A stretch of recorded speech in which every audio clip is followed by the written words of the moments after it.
जय जय श्री राम। भाइयों बहनों, कल 22 जनवरी 2024 को माननीय प्रधानमंत्री जी द्वारा श्री राम लला की जन्मभूमि पर उनके मंदिर में उनकी प्रतिमा का प्राण प्रतिष्ठा होने जा रही है। ये हमारे लिए जीवन में इससे बड़ा सुखद अनुभव नहीं हो सकता। 500 वर्षों का संघर्ष आज एक सुखद पल में बदल रहा है। इससे ज़्यादा हमारे लिए सौभाग्य की बात क्या होगी। मैं इस पर कहना चाहूँगा कि जब राजा सगर के 60,000 पुत्रों को ऋषि श्राप देकर भस्म कर देते हैं, उनकी आत्मा की शांति के लिए माँ गंगा का धरती पाना आवश्यक हो जाता है। उन्हीं के जल से उनकी आत्मा को शांति मिलेगी और मुक्ति मिलेगी। तो उसके लिए राजा सगर से भगीरथ तक अगर आप देखें तो 5 पीढ़ियाँ लगातार तपस्या की, तब इस अपने वंशजों को उन्होंने मुक्ति दिला पाई।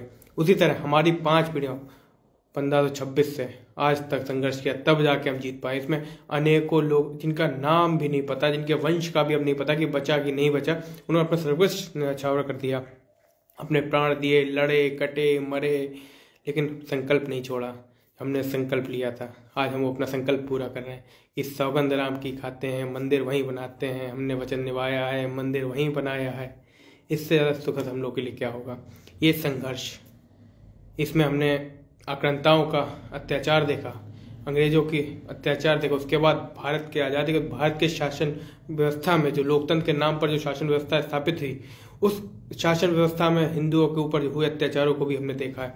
जहाँ पर केंद्र की सरकार सुप्रीम कोर्ट में ये कहती है कि राम काल्पनिक हैं, उस स्थिति में भी हम गुजरे हैं और हमने कभी अपना धैर्य नहीं खोया। हमने कभी, आज आप देखिए उनका एक बहुत अच्छी बातें आती हैं कि नहीं, ये क्या है कि अगर जो अत्याचार हुआ इसलिए हम आतंकवादी बन गए। हिंदू कभी आतंकवादी नहीं बना। उसने कभी कोई अत्याचार के जवाब में शस्त्र उठाकर विद्रोह नहीं किया, कभी किसी का नहीं सर काटा। हमने सर कटते देखे हैं, हमने सब कुछ देखा है। हमने भारत की धरती पर सरयू नदी को रक्त से लाल होते हुए देखा है, सिर्फ सत्ता की चाटुकारिता के लिए, सत्ता के लिए जो पुलिस प्रशासन ने अनगिनत लोगों को मारा, केवल सत्ता का एक आदेश था। इसलिए हमने हर चीज़ वो देखी है, हमने हर वेदना सही है, लेकिन हम अपने श्री राम को उनके स्थान पर ले ही आए। ये हमारा संघर्ष, ये पल बहुत भावुक पल है। 1992 में जिन लोगों ने इस कार्य को किया, 1990 में किया, लगातार संघर्ष में रहे, इस पल में बहुत कुछ ही लोग जिनको मुझे नाम याद हैं, बाकी बहुत कहूँगे मैं सब पता है नहीं। ये शुरुआत होती है कहाँ से, 1526 से लड़ाई चलती रही। हमने लड़ाइयाँ लड़ी, फिर गुरु गोविंद सिंह जी द्वारा रक्षार्थ बनाए गए गुरु सिख पंथ, जिन्होंने हमारी रक्षा का बेड़ा उठाया, उन्होंने भी वहाँ पर संघर्ष किया। जाके वहाँ पे एक FIR दर्ज होती है, मस्जिद जन्म स्थान पर निहंग सिख घुसाए, उन्होंने राम नाम लिख दिया। ये संघर्ष हुआ अंग्रेजों के समय। उसके बाद आज़ाद भारत में हमने देखा कैसे जब रामलला वहाँ प्रकट हुए तो दिल्ली से फ़ोन आता है और नेहरू जी कहते हैं उसको हटाओ, चाहे कुछ भी करो, हमें यथास्थिति चाहिए जो पहले थी उस रात से, दिसंबर की रात से पहले, 22-23 दिसंबर रात से पहले की स्थिति चाहिए। तो वहाँ के नायर जी जो वहाँ पे जिलाधिकारी थे, उन्होंने कहा नहीं, अब नहीं हो सकती, ये अन्याय है, हम कोर्ट चाहिए, अब कोर्ट से अब जो हो जाए, तब तक स्थिति जो है इस समय है वही रहेगी। उन्होंने इस्तीफे तक की पेशकश कर दी। उसके बाद ये संघर्ष चलता रहा। साधु संतों ने प्रयास किए। उसके बाद विश्व हिंदू परिषद ने इसका बेड़ा उठाया अपने कंधों पर। उनका नहीं, हम बना के रहेंगे। विश्व हिंदू परिषद की तरफ जब ये काम शुरू हुआ तो उस समय जो है नित्य गोपाल दास जी, अशोक सिंघल जी, महंत दिग्विजयनाथ जी, महंत अवैधनाथ जी, विनय कटियार, उमा भारती जी, साध्वी तमरा जी, लाल कृष्ण अडवाणी जी, अटल बिहारी वाजपेयी जी, मुरली मनोहर जोशी जी, इन सब ने अपना जीवन खपा दिया। इसमें इन सब ने अपना जीवन खपा दिया। महेंद्र वैद्यराज जी ने तो कहा था कि सौगंध राम की खाते हैं, मंदिर वहीं बनाते हैं, ये नारा उन्हीं का दिया हुआ था। और आज उन्हीं के शिष्य योगी आदित्यनाथ जी उत्तर प्रदेश के मुख्यमंत्री हैं। उन्होंने के समय में ही ये उनके स्वप्न को फलीभूत किया है। ये बहुत बड़ा संघर्ष था। इतिहास में तारीख हमेशा के लिए अमिट छाप छोड़ रही है कि केवल हम सनातन धर्म हिंदू हैं जिन्होंने अपनी भूमि को प्राप्त किया है।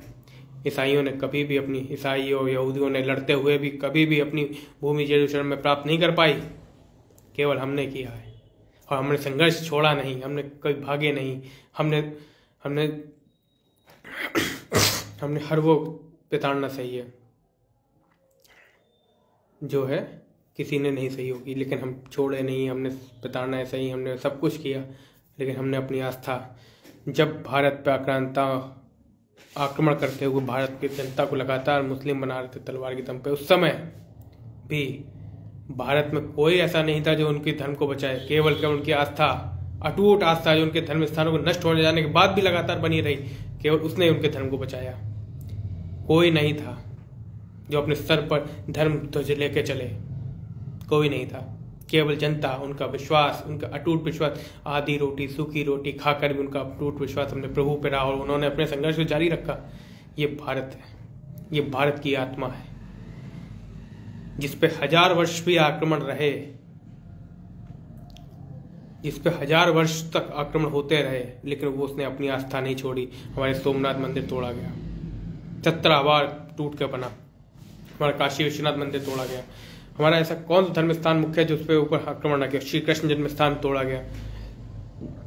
हमारे काशी विश्वनाथ में ज्ञानवापी आतताइयों के अधीन चली गई। हमारे राम मंदिर का नाम निशान तक मिटा दिया गया, लेकिन हम संघर्ष नहीं छोड़े। इसी का फल है ये। आज भारत के प्रधानमंत्री श्री नरेंद्र मोदी जी द्वारा मंदिर की प्राण प्रतिष्ठा कार्यक्रम में भाग लिया जा रहा है, प्राण प्रतिष्ठित किए जाकर वहाँ स्थापित होंगे। ये हमारे जीवन का सबसे बड़ा दिन, सबसे भावुक कर देने वाला क्षण है। और आप सभी लोग खुशियाँ मनाएं। सभी को बहुत बहुत बधाई। जय श्री राम।